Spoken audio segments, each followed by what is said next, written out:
So even though the founder of Chabad, Rabbi Zalman, who wrote a version of the Shulchan Aruch, the Code of Jewish Law, before, and he writes there also not to that's not to only to drink and not to eat before morning prayers. Chabad, probably different than most of the observant Jewish world, does take a taste of something if that's what you need, and the language is that that the fourth Lubavitcher Rebbe told his children it's better to eat. Not only told his children, told his wife and his mother, that it's better to eat in order to pray than to pray in order to eat. In other words, the idea is that it's getting late, and in Chabad we generally start prayers a little later because there's a warm up of studying spiritual texts, and therefore it could be you can wake up at 5 o'clock in the morning and you're not done with prayers until 10:30, 11 o'clock. That's the way in yeshivas. That's the way it really works. So that's going quite a stretch of time. So his assumption was that we're going to be hungry, and that's going to creep into our minds as we pray. So he says that's called praying to eat. Trying to get through it so you can get to breakfast. He says it's better to eat in order to pray than to pray in order to eat.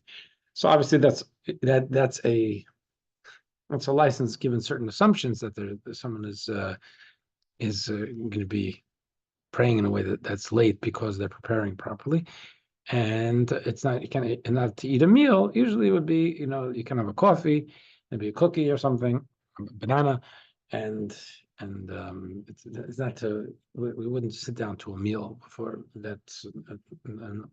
No one in the observant Jewish world would do that. The fact that we would have a cookie or a banana is unusual, but we're unusual.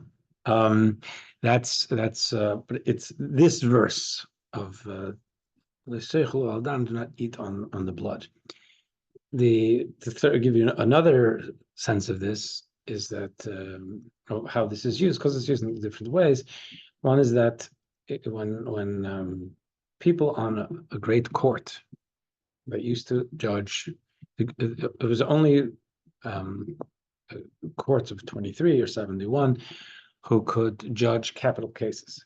On a day that a judge woke up in the morning and knew that they were facing a capital case, in other words, that it was possible they would be sentencing someone to capital punishment today, they fast. They don't eat. It's a very sober exercise. It has to be done, very with a sense of gravitas, and especially fasting for us is seen as more debilitating as the day goes on. But in times of the Talmud, it was seen as more what we would probably do is pushing off breakfast. And if that's the case, it was something that they would not eat on the blood. What does that mean? A day that they might be, according to Torah law, deciding that a person's blood maybe should be shed, a murderer's blood should be shed, don't eat. Again, it doesn't say that here, but it can be worked into the words, and the Talmud uses this as what we call an asmachta, something where they can lean on, say that there's some reflection hinted at in the Torah. Generally, a lot of these verses are seen as being part of the general Torah aversion to idolatry. And they all trace back to practices of idolatrous cults. So they are all different nuances of the same theme. Don't do what the idolaters do. The Canaanites were idolaters. They're an example of idolaters. And it'll say that, either like the Egyptians or the Canaanites. It says that very clearly. There are a lot of the Torah repeats numerous times this prohibition against idolatry for everyone, for Jew and non-Jew. And as I've mentioned, Islam is definitely not idolatry, even if we don't consider it correct. Even though we don't consider it correct, but it's not idolatry, and it's fine for a non-Jew to be a Muslim. And Christianity is also not considered, it's less clearly not idolatrous than Islam, but Christianity is also not considered by most authorities and to be idolatrous. So these are all, one of the things was that Maimonides tells us is that there was a practice if someone died, if someone was killed, someone died violently, there would be, the soul would be in a tumultuous place, and they would connect with the soul by going to the grave and eating there and trying to hear the soul. It's just, but it's nothing we believe in, but this is something that's found here. Don't eat on the blood means on the person whose blood has been shed. Don't go to follow their practice of going to the graves and eat of someone whose blood has been shed and eating there. Okay.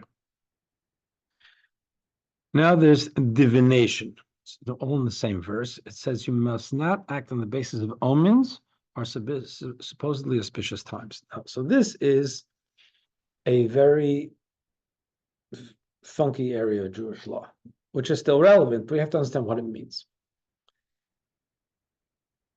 The idea of seeing signs within life of something that God wants for us is something that we find biblically, let alone in some of the rabbis of the Talmud. There's, may remember that when Abraham sent his trusted aide Eliezer to find a wife for his son Yitzchak, Isaac,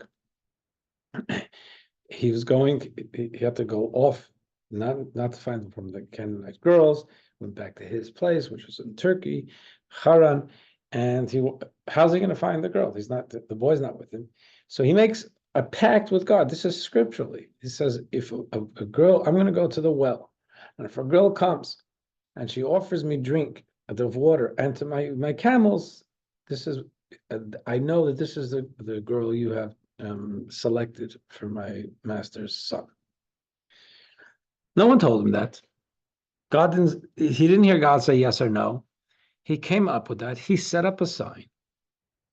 And it worked out because that's what Rebecca did. And that's our matriarch. So it certainly seems to have been okay.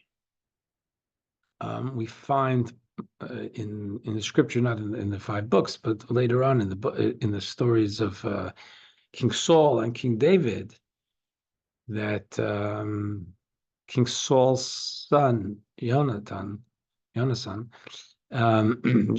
he was with another of the soldiers, Avishai, and he's and they're thinking about just the 2 of them taking out an entire Philistine garrison, and they make up. They say they're going to approach. If the people say, don't, halt, we're coming out to see who you are, then they would take off and they would not try to tackle the garrison. And if they say, come forward, we want to see who you are, they would attack the garrison. They were, and it's clear they're making some kind of a sign with God, because 2 people taking out an entire garrison, that's not a natural type of thing. So the Talmud says that, and this is called, in Hebrew, it's called nichush, and they said it's omens. Okay, so the Talmud says anyone, if you don't do what Eliezer did, that's Abraham's primary, his chief aide, or what Jonathan did, in that case with attacking the garrison, that's not nichush. That's not called omen. So from the Talmud itself is a little, it's not clear, because and commentaries read it differently. It could be that the Talmud is saying that what they did was not appropriate. It worked, but it was not appropriate.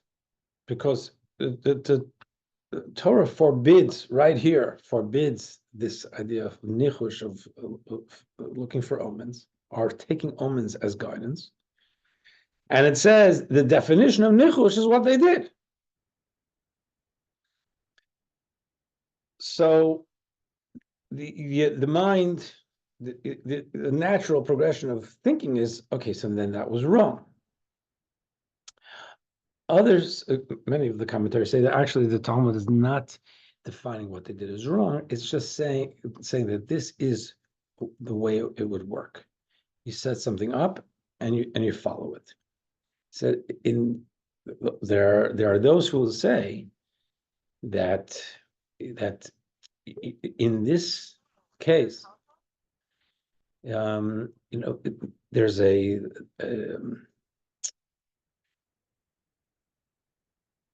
what the Torah is forbidding is more senseless following of signs. That it should rely on God and not go after foolishness. Create new litmus tests and arbiters of what you're going to do with your life. Think about what God wants of you and trust in God. That's really at the core of this. But in the case of Eliezer, he didn't just set up a sign that if I walk into town and a bird chirps and a dog barks, and after that, a leaf falls, then I know that the first person I see is going to be because that's senseless. Where'd that come from? What he's saying is, if I'm looking for someone who has the humanity that we don't find in the Canaanites. If I'm a stranger, I walk into town, and so she offers me to drink and to my animals to drink, we're talking. It wasn't just a detached type of sign. So, and the same thing with Jonathan. He's saying, wait there, we don't trust you, we're going to come and see who you are.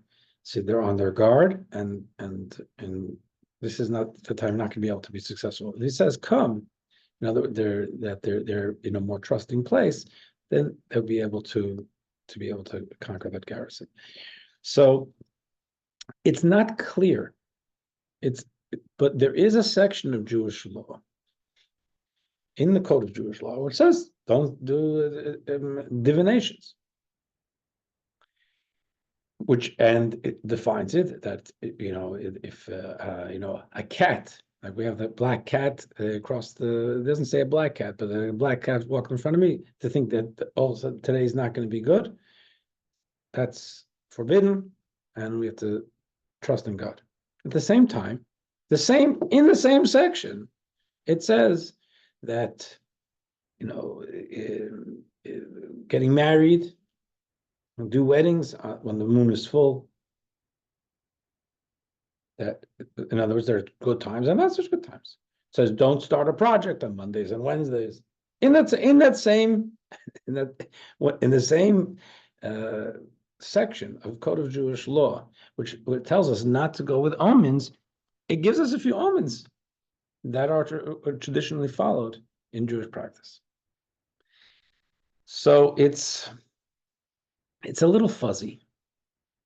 I think that the general approach to it is that Maimonides is a hardliner, and because Maimonides, what he himself believed through his life is not clear, but he wrote certainly as a hardline rationalist, and he's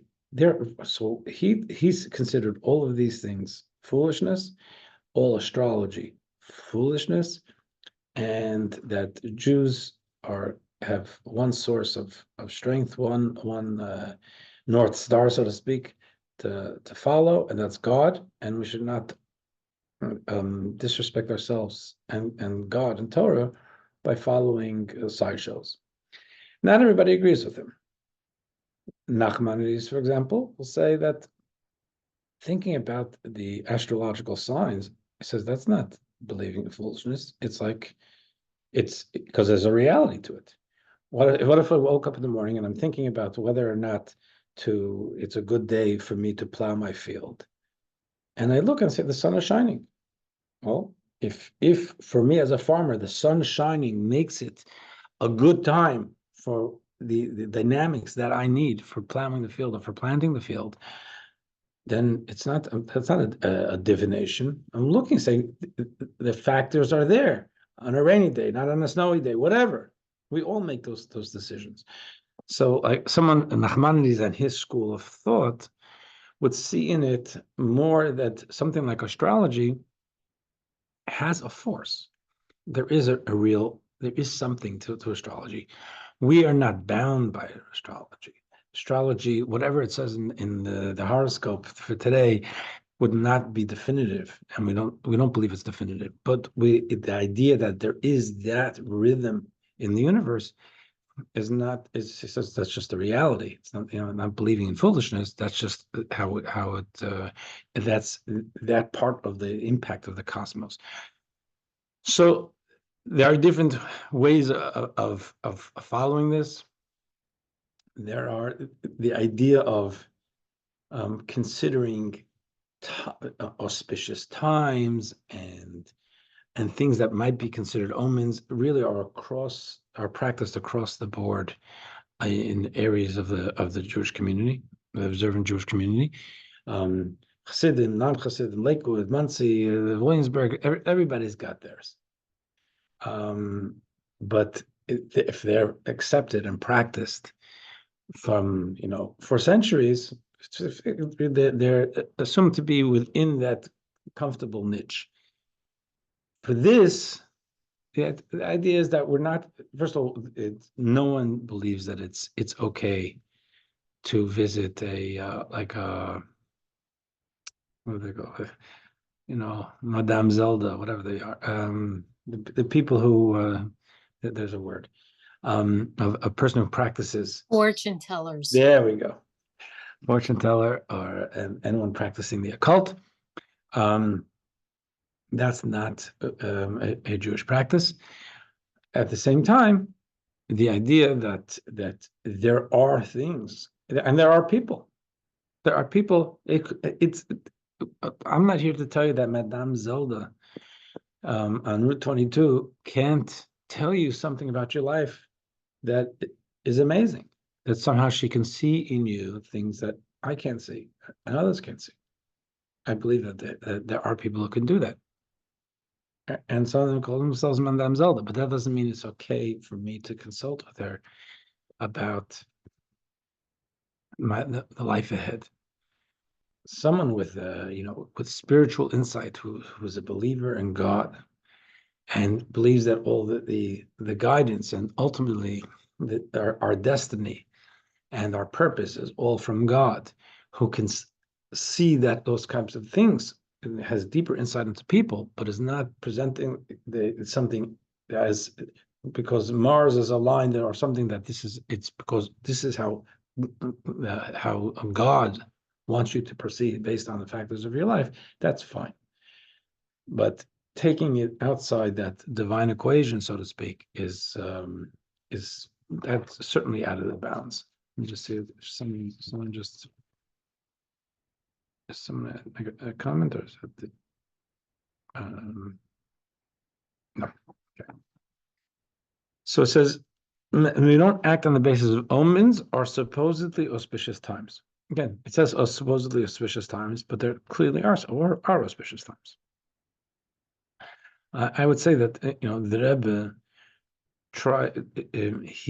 while he was a man of tradition and deeply connected to it, he not officially, but he lowered our sensitivity to some of these things.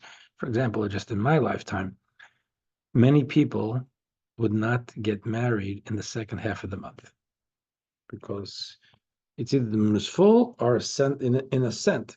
It's waxing. It's working towards fullness, but weddings are not made in the second part of the month. I would imagine even today, probably in Borough Park, Williamsburg, Monsey, that there's a sensitivity to it. I watched growing up where people, there was just no space. He couldn't cram everyone into the first half of the month, and they would ask them, gave a blessing for a wedding, And today my kids probably don't even know there's such a sensitivity unless they studied about it. But they had the vision to be able to see it, but certainly that's something that dates back hundreds and hundreds of years at least. But I guess the feeling was that's not going to be a problem. Okay.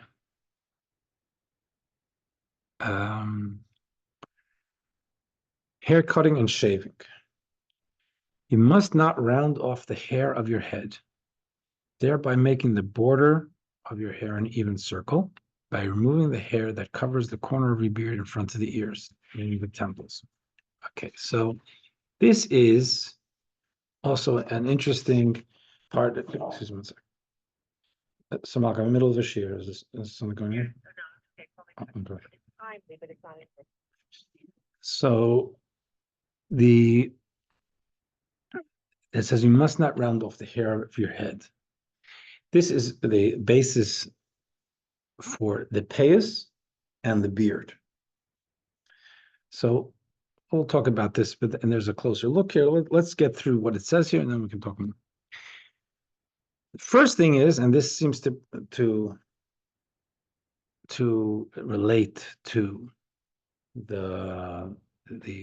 what I said, that there's this is a category of sensitivity to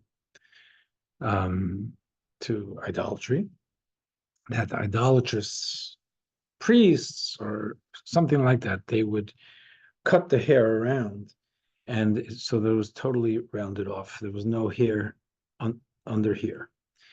So the language is definitely about rounding off. So they must round off the hair of your head, thereby making the border of your hair an even circle. By removing the hair that covers the corner of your head in front of the ears. Okay, so in other words, so this in front of the ears should not be rounded off, and that's where we leave these sideburns.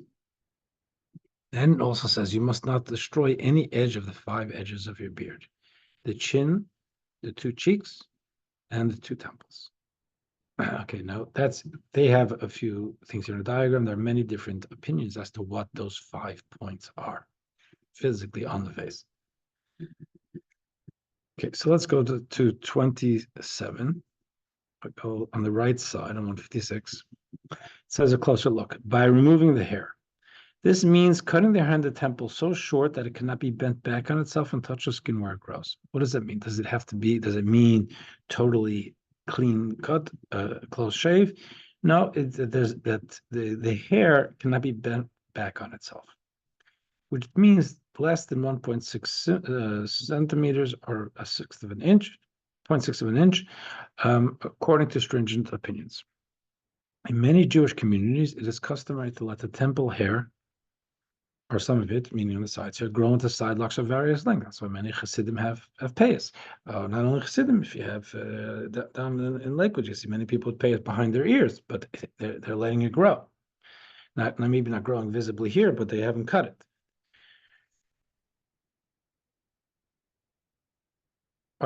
Grown silos of various lengths, either as a legal stringency or as a way of fulfilling the commandment elegantly or artistically. Okay. Or as a distinctive sign of Jewish identity. All of these are found in Jewish writings, that this is something that looking distinctively Jewish is also a value. Rabbi Yitzchak Luria, however, the great Ari, the great Kabbalist from Tzfat, did not grow side locks, and this is also Chabad practice. We definitely leave payas, but we don't grow them long. This prohibition does not apply to women, since it is linked to the prohibition against cutting the beard. This is something just because biologically this is not a woman's issue. This is a male issue. That still remains a sensitivity of not cutting it clean to the ear. Some will say that it should come down to the bottom of the ear. I'm sure the various rabbis will say it doesn't have to be that high, to the middle of the ear, whatever. However it is, speak to different rabbis have different opinions, but it is still is as much a mitzvah today as it was back then. I know that here we used to have a Chinese restaurant in Manville, and Lynn's Kosher, and the supervision was given by the OK supervision, and for a while there was a mashgiach there named Yossi, a guy from Highland Park, nice guy. And one day I was in there, and for me, I just wanted them to exist. I don't know, they didn't pay me for anything, but I would do whatever I could to keep them alive and afloat if they needed anything. And I was there once, and he told me that he lost his job. I said, why? Why? So he says, because I don't have payers, which, even though that's true, it seemed to me, since it's not, there are different opinions and different communities have different practices. I thought they must have caught him with something, and that didn't make much sense to me. But it was going to be a real crisis if we lost the mashgiach. So I called the rabbi in charge of the OK. Blessed memory, he passed away during COVID. But I called him up, and he's a tough kind of guy. I know him. And I said, this is what he told me. Is that true? He said, yes. I said, why? How could you do that? You're right now. You're effectively shutting down a kosher restaurant because he's not going with payers according to your opinion. And so he allowed it. I think I don't remember exactly what it was, but it was just. There are varying opinions. Obviously, you want to find people who are steeped in this and understand it, and they have the authority to give such an opinion. But there are going to be different opinions of how high it should be.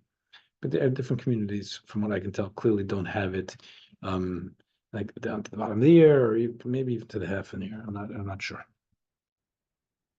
Okay. The edge of your beard.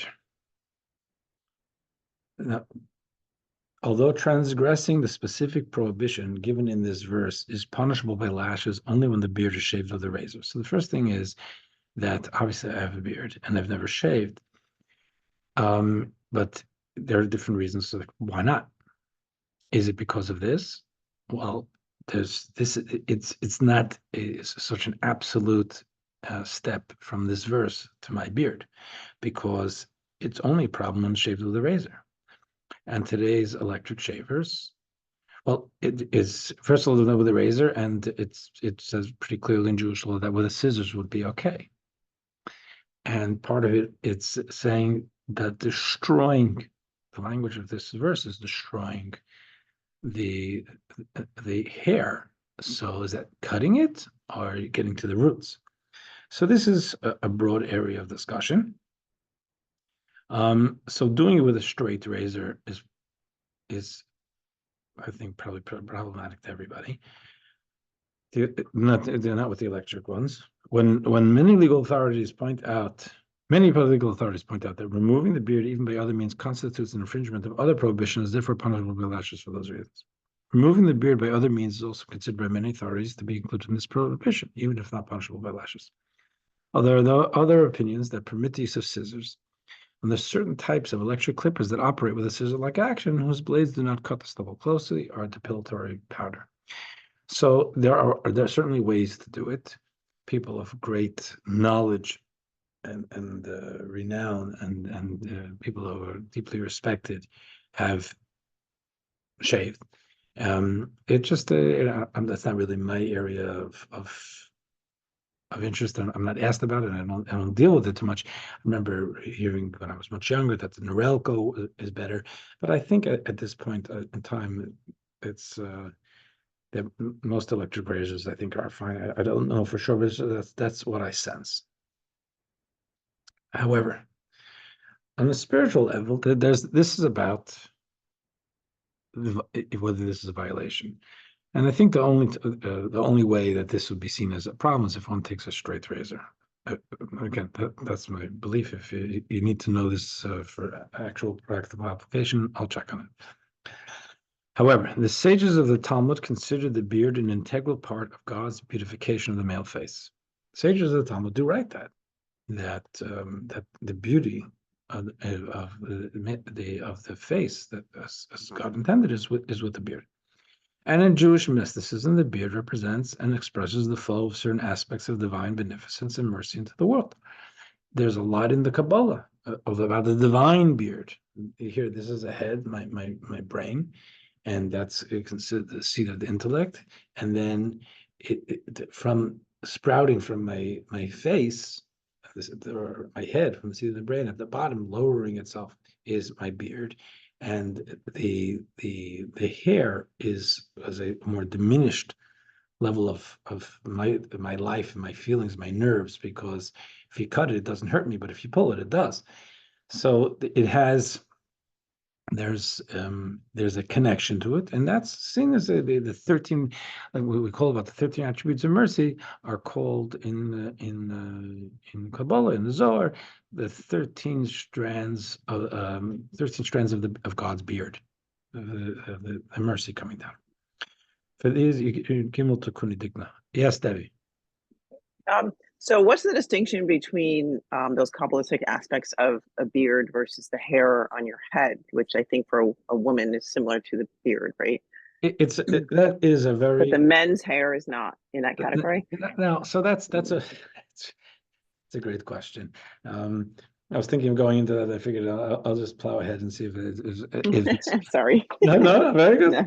It's an excellent question, because even to talk with the man, there's. We don't. The practice is that we, for at least for someone like me, that the beard is allowed to grow, and the hair in the head is not. We cut it pretty short. So, and we'll find by the Nazarite growing the hair long, by the Levite. Part of the sanctification, they have to be totally all hair, all body hair from the head down. Everything was shaved as part of the. So there seem to be kind of conflicting, would appear to be conflicting signposts there. I guess the easiest way is saying in each of those situations you have to drill down to see what it represents. Because let me put it this way: the hair represents a diminishing of light, of godliness. So let's think right now. I'm trying to explain something so that we can all understand it, come on the same page. I have it in my head in one way, and trying to break it down and metaphorize and do things is a good thing. It's how ideas are conveyed. That's a good thing. So the idea of diminishing and concealing and all with the intent, obviously, of communication and connection, that's all a good thing.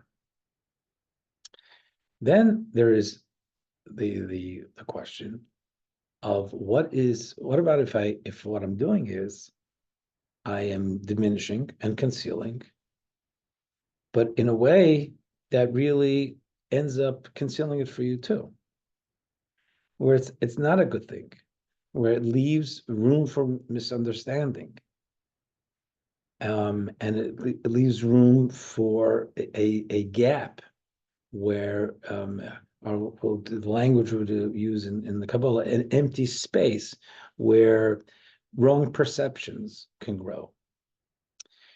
So there, it's not a good thing. Concealing for the sake of giving is, and just concealment of the power of something, which leaves room for someone else or for someone to be to misunderstand or misrepresent or to abuse the notion, that's not a good thing. There you want to have something in greater power, so to speak. So in the way it's seen from Kabbalistically,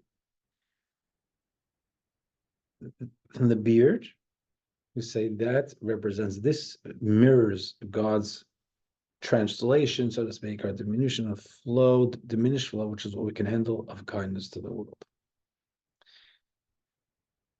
In the hair, in the men, and more so for a married woman, we say with that, what then diminishing it, or the hair itself, is giving room for it's taking, there's a beautiful thing there, but it's so diminished, so that it's able to feed, I'd say you could call misrepresentation, but in the language of the Kabbalah, there's forces of negativity like that need to feed on us, on our souls, because we're godly. And right, so it's one of the reasons when we wake up in the morning, we don't touch any food until we wash our hands. Why do we wash our hands? Because it says when you're asleep, the Talmud tells us, and Jewish law tells us, when we're asleep, those forces of I couldn't call it negativity, but unholiness, whatever it is within ourselves, within the world, feed off of us. We wake up, our soul's back conscious. It retreats, but it's left. That's the language of the Talmud. It's left on the fingertips, on its way out. What is the fingertips? The nails. What are the nails? Are similar to the hair. It's body. It grows, but it's kind of detached. So when you cut it, it doesn't hurt. And there's been it's in the Yiddish throughout the world, the idea of washing our hands in the morning is known as Negelwasser. You can Google it. I'm sure it comes up. Negelwasser means nail water. What does nail water mean? It means to purify, to rinse any of the residual latching on of negativity to us, trying to suck our divine energy, and it's a fingertips because of the nails. Similarly, what the had, as the Zohar will break down, is from the beard, there's enough clear divine presence that there's nothing latching onto or sucking off the energy where we're feeding negativity. It's just the idea of bringing divine flow in a diminished, manageable way to the world. With the hair, we say that's where it's us, it's our soul, but it's in a diminished way, and therefore it can be latched onto, so to speak, or feed negativity. How much more so? It's when, and that's the language with a married woman with her hair, because there's you can see it. I don't think anybody has any interest in my hair, psychologically, but in a woman's hair, it could be a little different. So, and you can see it much more tangibly. So, why the difference between head of the hair and head of the beard? There is some Kabbalistic bookkeeping. I'm not sure how I would explain it right now, which explains the differential. But the idea of the two is, looking at the Torah, it isn't consistent. Sometimes it seems like a good thing. Sometimes it seems like not such a good thing. And like, how do we go with this? And if you want to, again, I think you brought up on the spiritual end, it's really whether or not it's a guided. For me, maybe put this a little, maybe clearer ways. For me to give a class in a way where my point is clear, but I've been able to dilute things enough so that it's understandable, but I'm not leaving room for misunderstanding, that's good. Where I've diluted it so much that I'm not really in control of the information enough to make sure that it's not misunderstood, that's not good. So the diluting in and of itself is it can go either way. It depends if it's guided and it depends if it has enough of the force of the giver to make sure that it's going in the right direction. Over concealing the information leaves a gap where people can misunderstand the information because you didn't make it clear enough, because it's not as resonant enough. And I think that's the way I would put the two, with the hair of the head and the hair of the beard. It's best I got for now. Okay. So let's see what it says here. I'm sorry, wait, Mendy. So Yeah. that was really good. That and clarifies my understanding for the men. But unless I tuned out for a second, how does that match with the woman's? So the for woman's hair men does. also, we don't cut hair. The Nazarite has its own reasoning for it, but it's not a value to have long hair for a man, and it's valued not to touch the beard. For a woman, there's this added idea that the woman's hair is seen as an attractive part of the woman. The idea of there's a big Jewish law has a protection on making sure that there's no external misuse of a particular woman's sexuality, that she gets to point to guide it where she wants it, which is in the proper deserving place.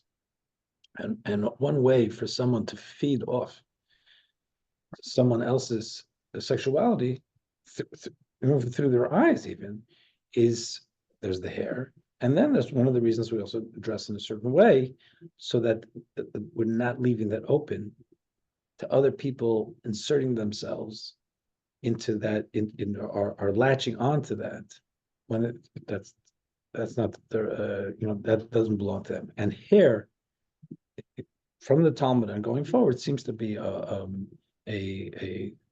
very important flashpoint for this, and that's one of the reasons that there's this concern about covering the hair. Okay, last question. I'll let you move on. Okay. But so the woman's hair isn't seen as somewhat comparable to the beard. I thought I'd seen a Chabad thing that was talking about how it's like where because like as you said, it's like alive at the root but dead. It's like an attachment point for the evil forces potentially. And you saw it saying and that it is there, that the woman's hair is comparable to the beard.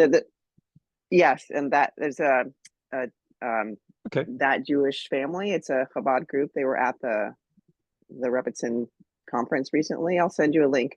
Yeah. And she did two explanations of why she covers that included Kabbalistic aspects that were somewhat comparable, like under the chuppah, that a lot of holiness comes in, and you want to keep it captured from your wedding day onward. And just she said it was somewhat analogous to the beard. I don't remember ever seeing that or hearing it. I'm always enjoy new insights. Right. But because there's people always say there's a separate, it's not the same thing as the modesty of the clothes covering. Since you only do it once you're married, right? Where clothes is your whole life. But anyway, we don't need to get into this further. But you only do it once you're married because but that's also where the extra sensitivity kicks in, because one is it's the woman's own sexuality. Here she's already pledged it, and that becomes much more invasive. Okay. Thank you. I'll send you the other links. Okay, sure. Thank you. Afterwards, anyway, you can move on. Thanks. So let's see if we can get through this. The edge of your beard. Although transgressing the specific prohibition given in this verse is punishable by lashes only when the beard is shaved with a razor. Oh, did I see this already? I did do that. I'm sorry. So however, the sages of the Talmud did that also. Jewish or even trimming it in any manner. For these, I don't think we did this. For these and other legal reasons, many authorities either frown upon or prohibit removing the beard or even trimming it in any manner, which is obviously what I buy into. But it's clearly not everybody, and it's not even. It's even according to very reliable testimony. There were greats 400 years ago who shaved their beards. even Kabbalistic rites. So it's really, there's certainly a Chabad approach that I'm very committed to, but there's a big world out there of different opinions. The exceptions to the prohibitions against removing the hair of the temples and the beard are the initiation rites of Levites and the purification rites of the Nazarite, and also someone suffering from tzarat, which we had studied about a couple of months ago. All of which require shaving the entire head and body with a razor, including the temples and the beard. So that, we're not going to get into that now, but those are all, there isn't a clear consistency. We have to drill down to each specific example or area to understand why it's treated in a different way. So we'll leave that here. Oh, no, we didn't do the morning yet. Okay, so you know something? Maybe we can get that done now. We have a few minutes. Going back to the verses, morning. So first of all, some people feel that this whole thing of shaving and hair cutting was part of a morning ritual. Again, that's one angle on it, and it only applies as part of a morning ritual. When a close relative, a parent, a sibling, a child, or a spouse dies, you must express your grief by by observing the following morning practices on the day of death until nightfall. Number one, God forbid, a person rips their garments. Number two, they can't eat the second tithe or any sacrifices, which are holy, did not in a place of, and that's a biblical thing, not to eat holy foods. Number three, regular priests must not offer up offerings or receive a share of the skins of sacrifices offered up during this time. In addition, you must eat a meal of consolation after the burial prepared for you by non-mourners. You must let your hair grow uncut for 30 days following the death. The high priest, however, is not allowed to observe any of these restrictions. It is proper to eulogize the dead. You must also observe mourning practices for Jewish leaders when they die. The community observes Shiva. Nevertheless, one must not mourn excessively. One must not make cuts in your flesh for a person who died, as do the Amorites. They had these practices of mourning. If you make multiple cuts in your flesh, you're liable to punishment by lashes for each cut. You may not etch a tattoo on yourselves. I am God who may be relied upon to punish you for transgressing these prohibitions.